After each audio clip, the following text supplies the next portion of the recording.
Andy Breckman is the creator, writer, and executive producer of Mr. Monk's Last Case, a Monk movie on Peacock. I'm David Buchanan with Gold Derby. Andy, I wanted to start by asking you, you wrote the series finale of the series, which was such an exceptional way to end that story. So when you had the idea to come back and the desire, what was the emotion? What were the mix of emotions? I'm sure there was a lot of excitement about getting the gang back together again.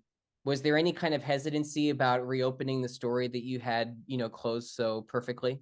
Oh my gosh, you're exactly right.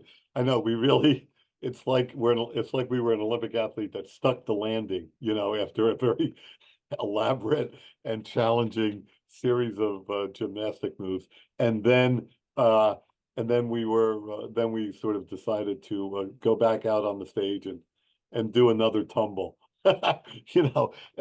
But we had stuck the landing. We did so well. And that definitely was on everybody's mind. We wanted to honor the series, and we wanted to not come back unless we had a real reason to come back, unless we could justify it. And my partners in crime, well, I guess literally in crime, Tony Shalhoub and Randy Zisk and David Hoberman, we all were determined not to just produce episode 126. It should be bigger emotionally, and the action should be bigger. The story should be larger than we did in the past. Uh, and we were all determined to do that. And then I came up with my pitch, my story, and then of course the first stop is Tony Shalhoub's house, because if he doesn't like it, what? Why bother? Why bother with somebody else? Nobody else is going to do Monk. That we sort of knew. You know, I'm a big Denzel Washington fan, but we couldn't go to him to play Monk. It was Tony Shalhoub or nothing. And uh, and so I had the pitch. I haven't told this story, so this might be interesting. But I had the pitch. Tony was on vacationing on Martha's Vineyard, and my wife Beth and I were also at Martha's Vineyard. And so I called Tony and I said, if you're available, I could pitch it now this afternoon, or on the other. He said, come on over. So I went over to his house, and he was there with his lovely wife Brooke, fans of the show. Well, movie aficionados know Brooke. Uh, anyway, she's a star in her own right, but fans of the show know she appeared more than once, more than a few times on the series. So anyway, Tony and Brooke were there, and they made a delicious lunch, and we were sitting at lunch, and we were all four of us sitting at the table, and then Tony said, "So let's hear it." I had my 3x5 cards, and I didn't expect to be pitching my movie in front of my own wife and Tony's wife. That was new territory for me. Uh, but the boss wanted to hear the pitch, and his wife was sitting there. My wife was sitting there, and so I began to tell the story with my little cards, and and Tony was into it. God bless him, and Tony got it right away and got what I wanted to do. And the only pushback I was getting during my pitch was from my wife. She was asking the only really pointed questions, and so there was some kicking under the table being done. Uh, but uh, but Tony signed off on it, and then I had to, and then the hard part. So, that's the easy part for a writer. The hard part is sitting in this little room, the room I'm in now, for 4 or 5 months. Any writer will tell you, writing is hard. You know, that's that's that's the secret about writing. It's not easy, at least for me. So. So that was 3 or 4 months of writing Monk. Well, that was a long-winded answer. I forgot the question now. I apologize. No, it's perfect. And I want to pick up on something that you mentioned, which is we don't just want to make episode 126. We want to do something bigger and deeper. And I think that is exactly what the film accomplishes, which is it has all of the trademark wit and humor and kind of sensitivity of the Monk series, but you do take it to a darker and more, more serious place with Monk, contemplating taking his own life, which was surprising, but also very thematically, Oh, we wanted that. No, you're exactly right. We wanted to raise the stakes. And actually, if you go back to the series, Monk, more than a few times in the series, has toyed with has joked about uh, that he can't wait to shuffle off this mortal coil. He can't wait for this to be over. So he's made reference to some dark thoughts in the past. So it wasn't completely new territory. And then I was also reassured. But I'm a film geek, and I know there were a number of movies, comedies, classic comedies, that begin with the character feeling very suicidal. Of course, It's a Wonderful Life became our template. Tonally, it was tonally it was what I leaned on when I was writing this Monk movie. My feeling is if Frank Capra can do it, I can, at least attempt it. I'm trying to come close. But my feeling is it wasn't unprecedented. Frank Capra did it. And then I was watching Neil Simon's The Odd Couple, which I didn't remember, began with uh, Jack Lemmon in a hotel room trying to jump out the window. And it became, which was another classic comedy. So I was kind of reassured that it can be done. I don't know if I could do it, but it can be done.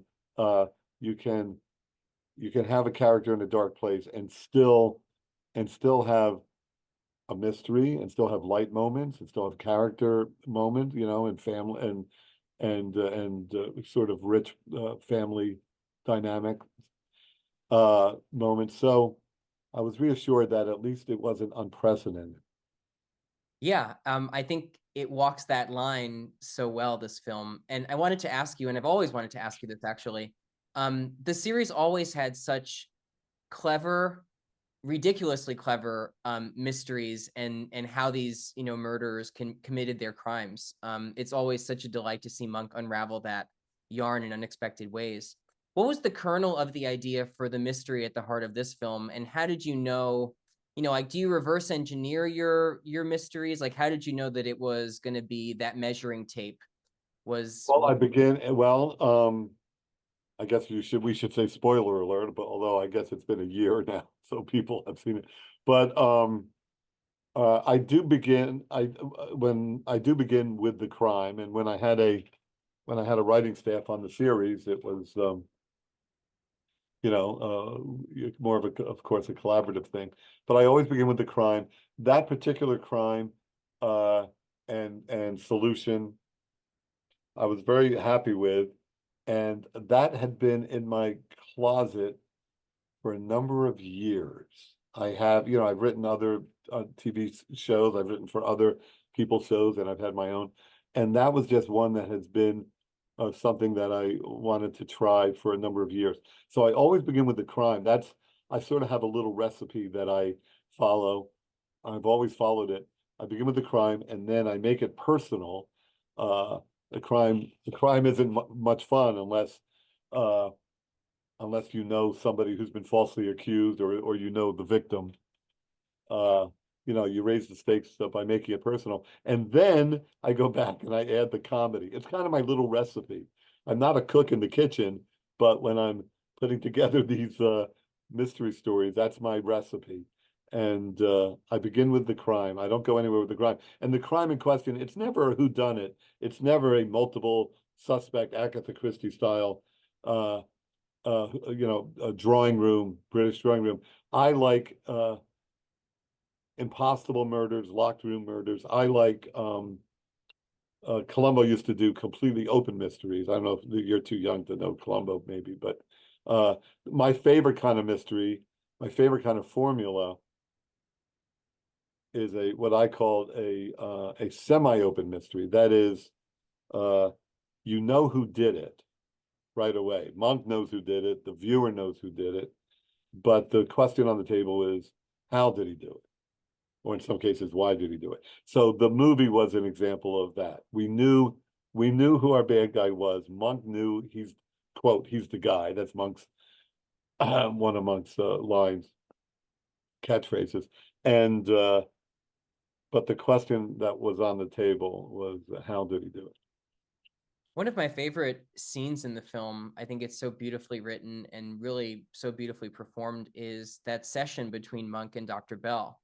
And with Oh, Trudy in the room too. I just wanted to ask you, like, how emotional is it for you to put that on the page when he's articulating how much Monk means to, the world and to San Francisco? How much of yourself is in that speech when you're kind of writing about how well, I think Dr. Bell, yeah, it's a good point. No one's asked me that, but Dr. Bell has always been the voice of the fan, the viewers, worrying about Monk and trying to steer Monk off the ledge. And that means because I'm a fan, he's also speaking for me. Those scenes in the shrink's office, in the movie and in the old series are very important. I mean, they're important storytelling devices, of course. But they're also very important emotionally. And my God, it was great to see those two guys on the screen together again. Oh my God, you can't fake that kind of love. It's kind of like what you and I have, David, this kind of chemistry. You can't fake it. You and can't fake it. People will know yeah, this is real, this affection.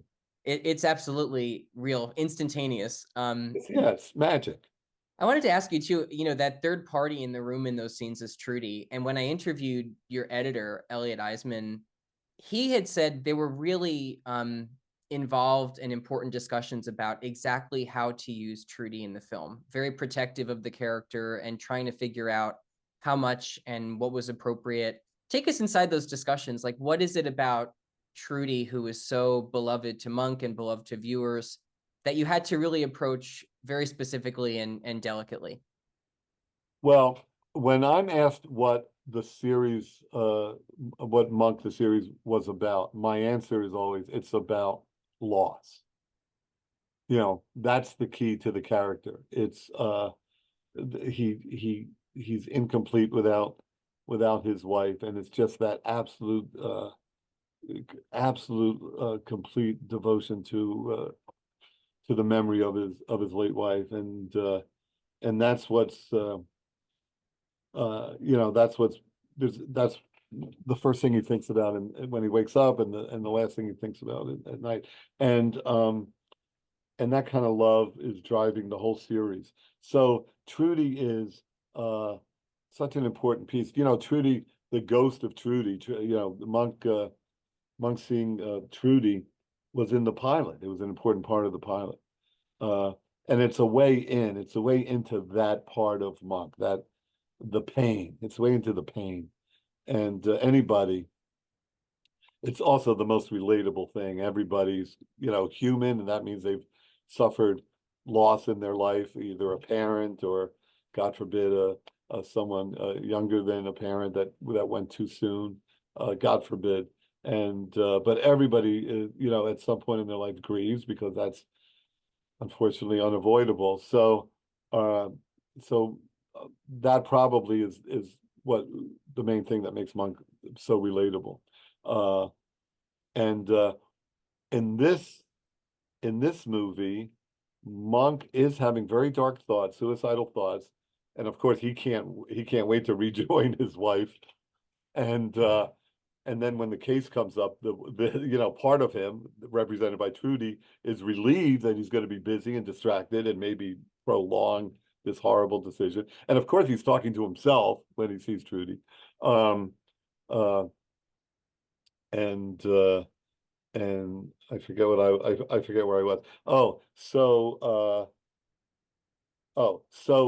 Trudy appearing in this movie is even more important because it was kind of touchy as a writer, and it was very important to have her around as a writer, because Monk could not discuss his suicidal thoughts with anyone else.